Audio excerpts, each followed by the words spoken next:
please introduce yourself and tell us what you do? Sure, my name is Rick Bishop. I'm the Food and Nutrition Services Director here at Riverside Regional Medical Center in Newport News, Virginia. Well, it's certainly a pleasure meeting you, and it's great having you here on the Pine Academy. Thanks for joining us today. Oh, it's my pleasure. So tell me, so how long you been here at Riverside? Sure, I've been with Riverside at this particular facility for 4.5 years, and I've been with Riverside for 5.5 years. That's fantastic. Seems like a great organization for sure. So how was it? What did you do before you were with Riverside?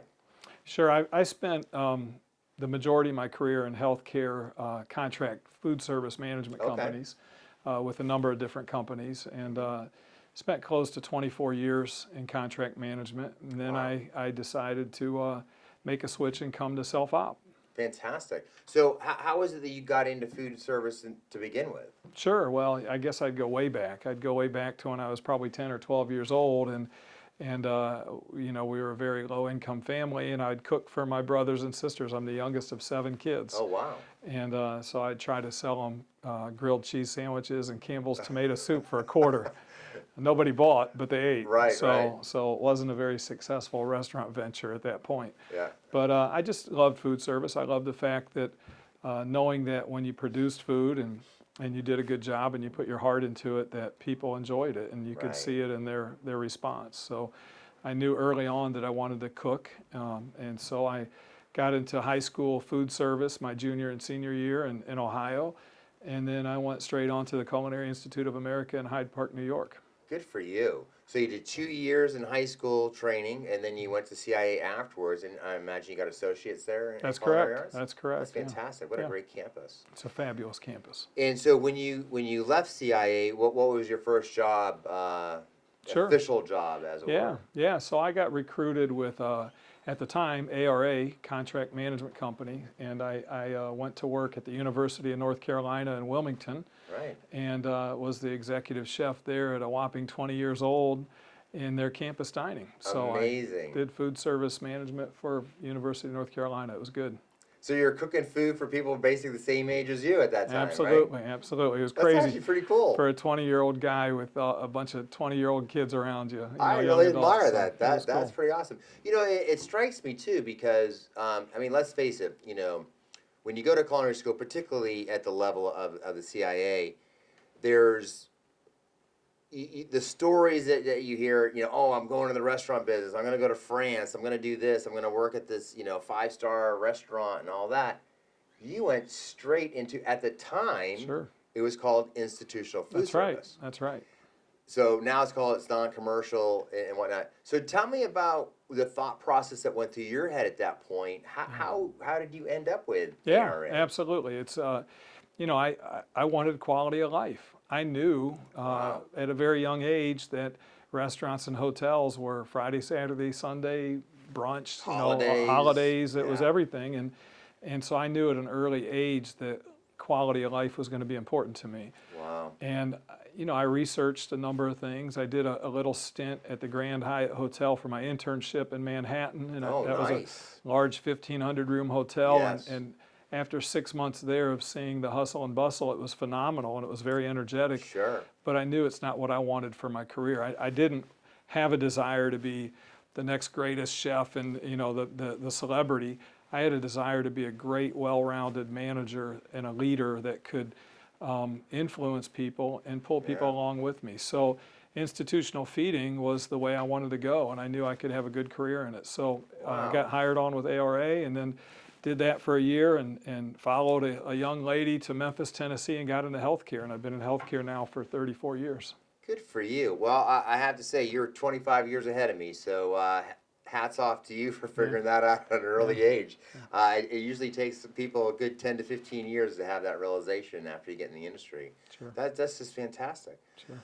So in terms of the skills that you get to demonstrate, you know, from your experience, you know, as opposed to being at the Hyatt or something like that, you know, talk about and explain to our audience, I mean, what are the similarities, say, to the hotel industry in a large, this is a large hospital, to be clear, it's 350 beds and it's a busy place. So what are the things that you could, you know, share with people about, like, what's similar to the hotel business versus Sure. being in this business? Sure. Well, there are many facets to the hotel industry, as you're aware Yes. of. And so you have banquets and you have a la carte feeding and you have room service. And so we have all that in healthcare. And Right. people don't recognize that. People don't, there's still a bit of a stigma that you're going to be a hospital chef, you're going Right. to work in healthcare. And that's the wrong outlook to have, because Yeah. healthcare is truly a rewarding profession. It's a Right. rewarding division of food service, if you will. And so you can get the same banquet type feeding here that you get in a hotel Right. when you're doing large volume catering, depending on your size facility. Of course, coronavirus has put a little bit of a spin on that and taken it away from us. But you still get the room service aspect by Right. preparing meals for patients, taking their orders, sending them to the rooms, and seeing the delight that you're bringing them with the meal. And then you get the retail experience of our cafeterias and our coffee shops and our sandwich shops. So you do get a good rounded experience in healthcare food service. Certainly the larger you are, the more you see. But That's right. there are a lot of similarities, but the best benefit to me is that you have to me, in my opinion, is a better quality of life. Yes. You don't have to work the 70, 80-hour weeks to accomplish the same thing in healthcare. There's no doubt about it, and I really hope we can get the word out to enough people that really understand that you can have the same rewarding, the same like purpose and excitement around culinary arts and wanting to produce great food in an atmosphere that is just it is a total different vibe than the hotel or restaurant industry. The one thing I do like about it also is that particularly on the retail side, you're seeing your work friends, you're seeing community leaders, you're seeing visitors who are visiting patients in the hospital. So there's a real sense of community Absolutely. at a hospital that you don't necessarily feel in a hotel atmosphere. Absolutely. Yeah, my team members who work on the front lines have friends in this organization. They have Right. people who come through, and it's kind of the Starbucks experience. If you go to the Yes. same one often enough, they know your name and they know your order. Yeah. And we regularly get comments and compliments on our team members who know their name, know their order. They see the same people day in and day out. In a healthcare Right. setting, your customers are internal for the most That's part. right. And so it is a very rewarding place, and you do grow relationships and Yeah. friendships. Yeah, Absolutely. that's really nice. I've often said, really the biggest difference you'll see in this segment versus others is there's no alcohol. Right. And because alcohol brings a whole other level of service and complications and cost and methodologies and policy procedures, and you don't really need to deal with that. So if you're just focused on culinary, the Right. food aspect of it, which has always been my interest. The alcohol side of it doesn't interest me that much, so I've never missed it Right. being in this industry. That it's not it's not Right. part of what we do. Yeah, my experience with and exposure to alcohol in this industry is very Yeah. limited, of course, except for back in the day we used to do a lot of catering and in healthcare organizations, Right. depending on what they were affiliated with. You could have some pretty outlandish Right, holiday that's fair. parties Right, with the right. bar setups and That's so true. forth. So my exposure's been different to that, of course, Yeah. and I'm not sure I missed anything. I don't know if I did. Yeah, I because I worked in hospitals and I worked in hotels, and I was like a night manager, and I had to oversee a club in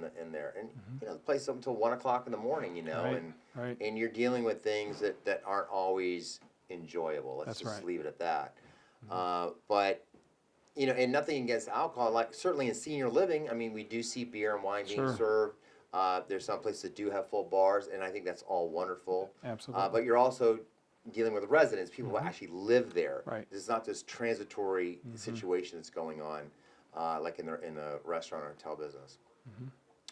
So why don't you explain what it is that you're looking for? And let's take a couple scenarios here. Let's say someone is coming out of high school, really doesn't know where they want to go with their lives necessarily, but they're a good person. They have good traits in terms of personality, and they like to serve and take care of other people.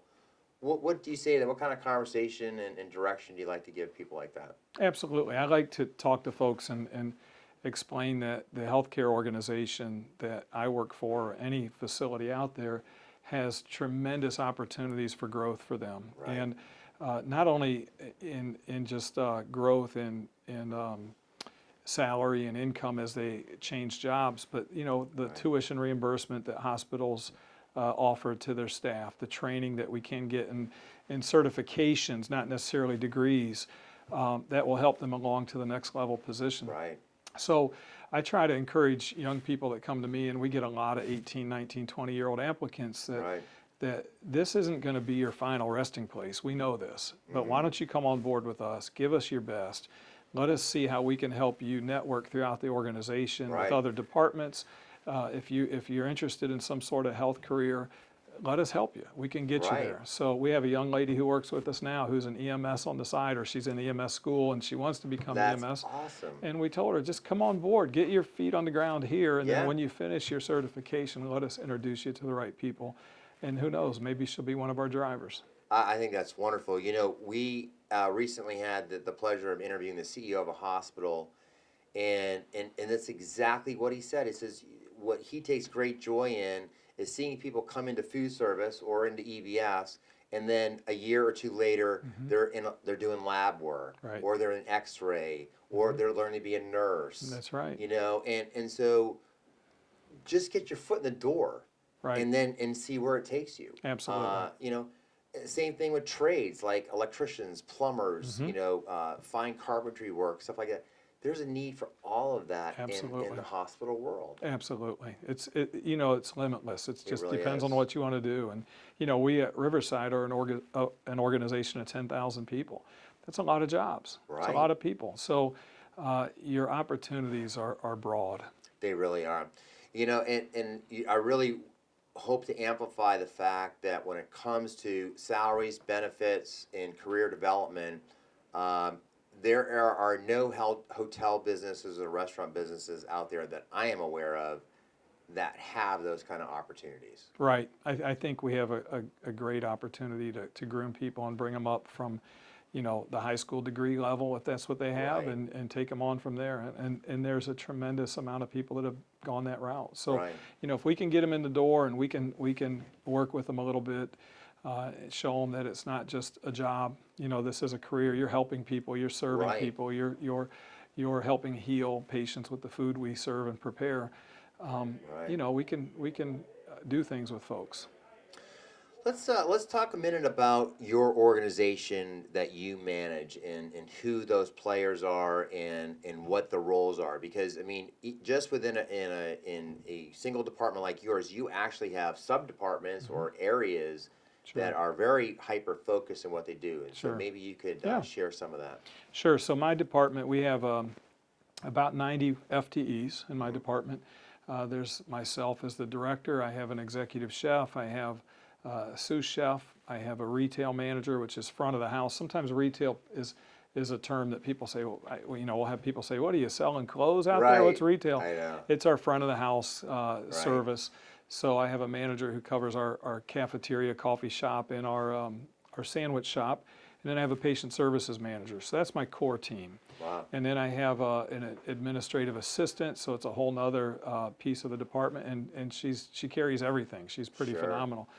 And then after that, we have a group of supervisors. We have front of the house supervisors. We have patient services supervisors.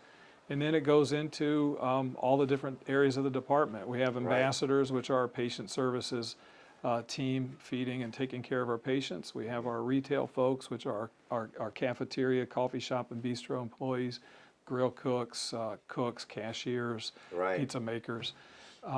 And then we have our sanitation crew, which does the dishes and keeps the place clean and works hard to handle everybody else's mess. Right. And then we have our cooks.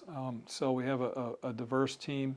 And then on the front-facing patient side, we have our registered dietitians. Sure. So, and that's very critical to our department as well. So we have a large responsibility in this organization. Wow, it really sounds like. So, does the clinical manager report to you, or is that a separate department but work in tandem? Yeah, in this particular facility, it's a separate department that works Okay. in tandem. We have a system clinical manager Okay. that manages the day-to-day operations of the registered dietitians. Right. I just get to pay for them in this facility. Right. So we Good do deal. have a close relationship though here as Right. well. Right. So let's just break this down just a little bit. Also, so in the retail operation, you just mentioned three. You have three different outlets. So it's quite possible you end up on a campus, whether it's a large senior living (CCRC) or in a big hospital like this. You could have multiple outlets doing multiple type concepts, can't you? Absolutely, absolutely. I mean, as you know, and I know we've shared a little bit. I came from the contract world as well, Yeah. and so I've seen larger facilities in this, and I've seen very small ones. And Yes. so in our retail environment, we have a very pretty, attractive environment, and we have different stations. We have a pizza station, we have a grill, and we have a hotline, and then we have our action station and our salad bar and soup station, with our coffee shop that serves Starbucks, and our bistro sandwich shop that makes sandwiches to order. So Nice. we have a huge variety of what we do on a day-to-day basis. And that's, we're just touching the surface. There's so much out there Sure. to do, and so many concepts that you can put in. We're currently in conversations with a fresh sushi company to Nice. come on board Sure. and use our facilities to produce sushi 7 days a week. And Right. so, the opportunities are endless. Speaking of which, and on the retail side of things, talk to us about the importance and significance of the grab and go programs that I'm Oh, sure you yeah. have. Absolutely, we do. We have a grab and go program, and we currently outsource our grab and go. It's just, Mm-hmm. it's a high quality product. It's labeled and it's appropriately labeled, and we have access to that multiple times a week, so we get Right. great turnover and fresh product. But grab and go is critical in a healthcare organization Right. and in most campus type settings, because of the limitation of time. Right. Our employees get 30 minutes for their break, and we regularly have to teach our team members that you're down here for 8 hours. Right. It doesn't matter to you how long you're in the cafeteria, but our customers have 30 minutes from the time they Yeah. leave their area, get in and get out. So we have to be having a sense of urgency with every single customer. That's right. But some of those folks still need to go to the grab and go. They need to grab something and get Yeah. out of here because they're just in a hurry. So Sure. it's a great supplement to our cook and serve opportunities that we do have. Most definitely. Yeah. And I know some of your sister properties have already adopted this, but now you're going to utilize an app Yeah. so people can order in advance. So that grab and go can be Yes. all rung up, ready to go, paid for online. Yep. And all you do is pick up your bag and go. Absolutely. We're looking forward to that. We're hoping Yeah. to have it up by the first of the year and be using it in 2 of our 3 facilities and then expand it into the larger facility That's into fantastic. 2022. That's Yeah. fantastic. So, one of the, I don't, do you do a lot of peds here and maternity here? We have a very large maternity ward, no You do? peds, no Okay, peds. no So we peds, have no. a lot of moms. So one of the things that I've seen, particularly in peds hospitals, is the concept, a multi-concepted convenience store. So you can actually have, a dozen eggs, loaves of breads, a half gallon of milk, things that the employees, but as importantly, the parents Sure. who are with their kids, taking care of them, or there's a birth or something like that, there's an opportunity. Do you see that as a trend that you see as something as a viable option down the road for you guys to create more of like a C-store type environment?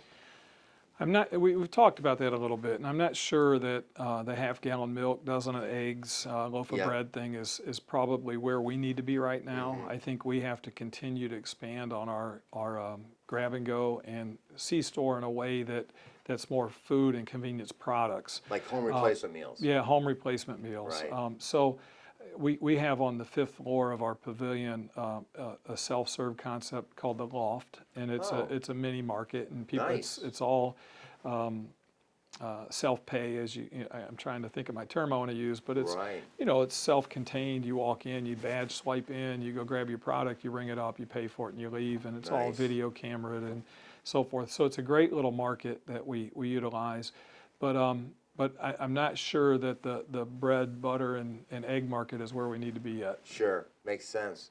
But I do love the home replacement meal concept, both for the staff the employees that work in this building, which in a hospital this big, my guess is you have at least 1,500 employees here, Oh, if yeah, not more. more probably. And then you also have people who are working, they're working spouses or friends of patients that are here. Life's busy, and to be able to sell them like a whole pizza to take Sure, home, sure. or a roasted chicken or something like Right. that. I think that's Yeah. a nice service. And that's gonna fall into when we do start our app program. Right. And we've talked about that internally. Me and my team have talked about it, of doing family meals, having family meals available on Sure. the app that you can, pre-order for, so we get a little notice and we can do it right. Right.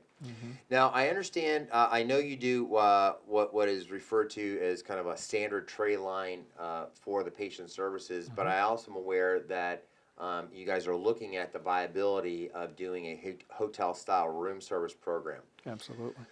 So, what do you see the advantages at a property like this moving to a room service model? Oh, it's gonna be huge. The advantages are phenomenal. We currently build all of our trays like most hospitals do in a breakfast, lunch, dinner time frame. And Right.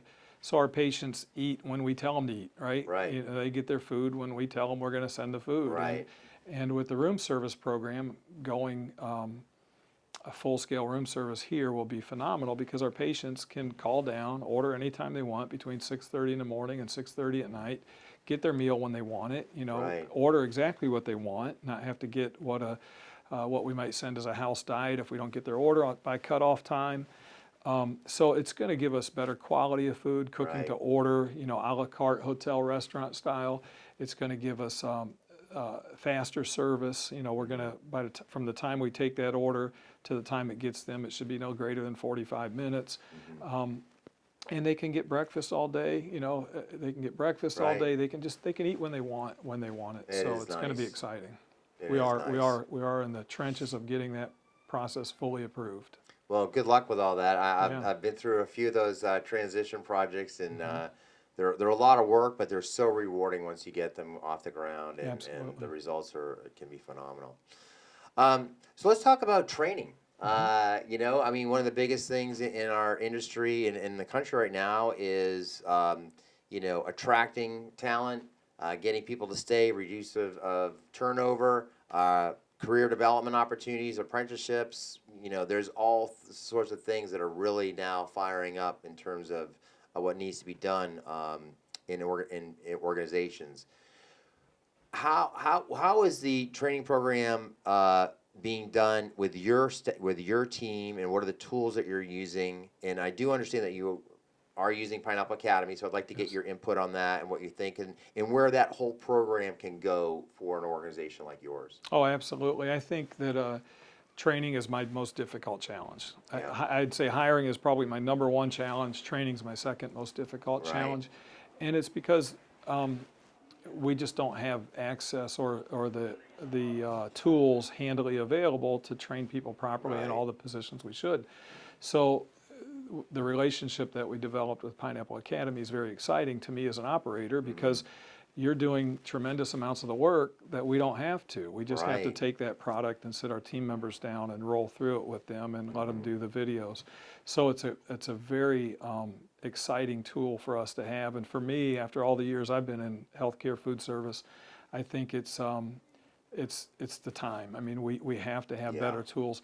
Our team members are coming to us, and some of them are skilled, some of them are not. The majority are not. They're coming from McDonald's or other fast food Right. places that don't have the expectations that we might have from a large operational standpoint, and the infection control practices that we need.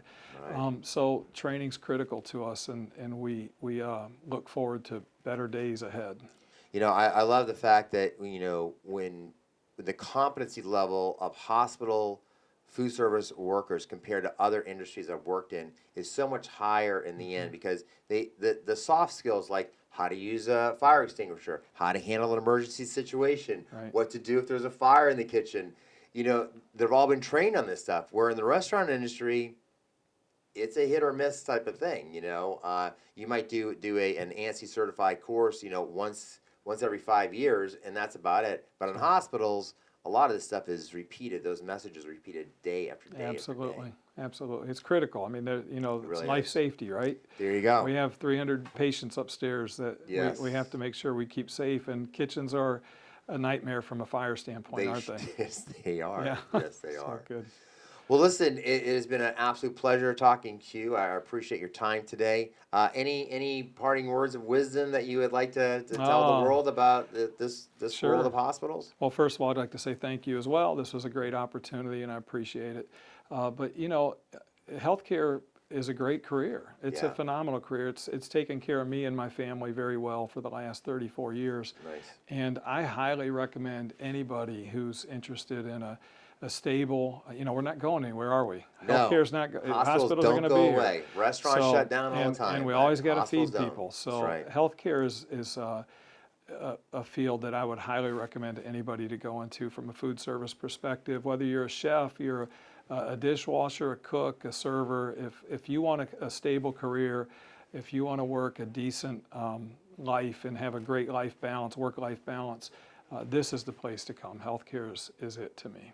Well said. Well, Rick Bishop, thank you so much for being with us on the Pineapple Academy, and look forward to our next conversation. Thank you very much. Thank you.